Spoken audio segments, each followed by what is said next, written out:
issues here that we're talking about. Now we are on the Kiamba aftermath, but let's backtrack a bit. Most of the panelists here were saying that it's the deputy president and the president who owe Kenyans an apology. Thank you, Trevor, and my apologies for the technical glitch. One thing I want to say that I think I wouldn't want to say much, but it is out in the domain. One is that there is no day the deputy president has abandoned or his duties, because I think my colleague, the Open Bay representative, is talking about must have to be selective in our argument, because one, you have to note that Executive Order number 1, 2018, and it is in the public domain that duties of the deputy president was reallocated to another minister. And you know, as a deputy president, you are a principal assistant of the president, and if the president does not assign you duties, you can't do much. And I think let us put that matter to rest.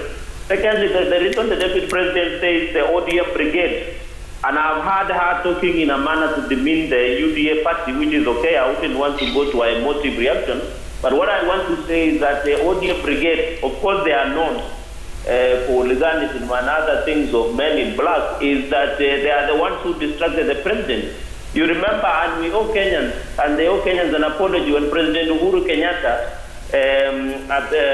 President Uhuru Kenyatta sought a re-election in 2017.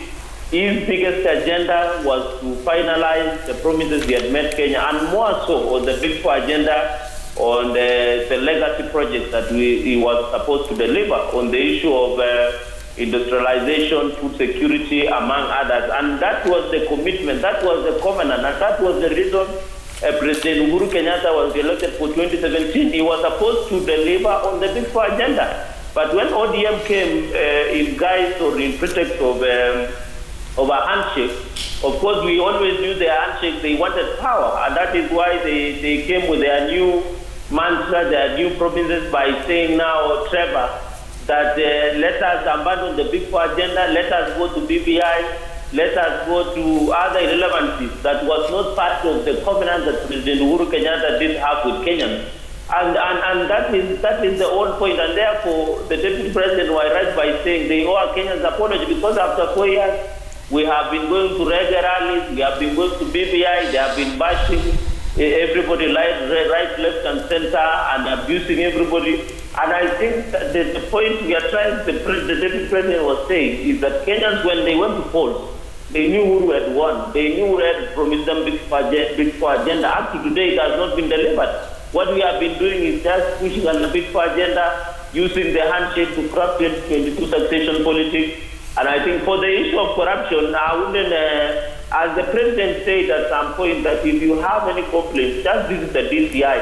And I think if it is about corruption, the ODM, allegedly some of the ODM cheering squad of President Uhuru Kenyatta were mentioned in the coffee house. The President has accepted that every day, even before the close of this day, that Kenya is losing 2 billion Kenyans.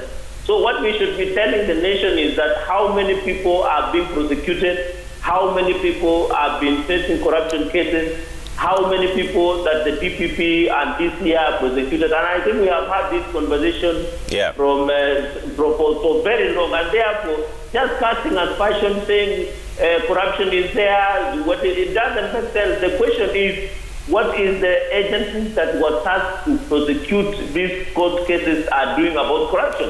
And therefore, from where I sit, I think the former Prime Minister and his brigade and his cheering squad of President Uhuru Kenyatta in government must come out strongly and apologize to Kenyans for misleading Kenyans to elect him to be the president of Kenya, saying he will deliver on the Big Four agenda. Therefore, it's like promising your children that in the evening you'll come with bread. But in the evening, you don't. You come with tomatoes or viazi for breakfast. But Cherargei, you're running away from the argument, because the argument here is not so much that the deputy president is the one who is corrupt. It is that he is part of the government that presided over corruption, and they've admitted on this.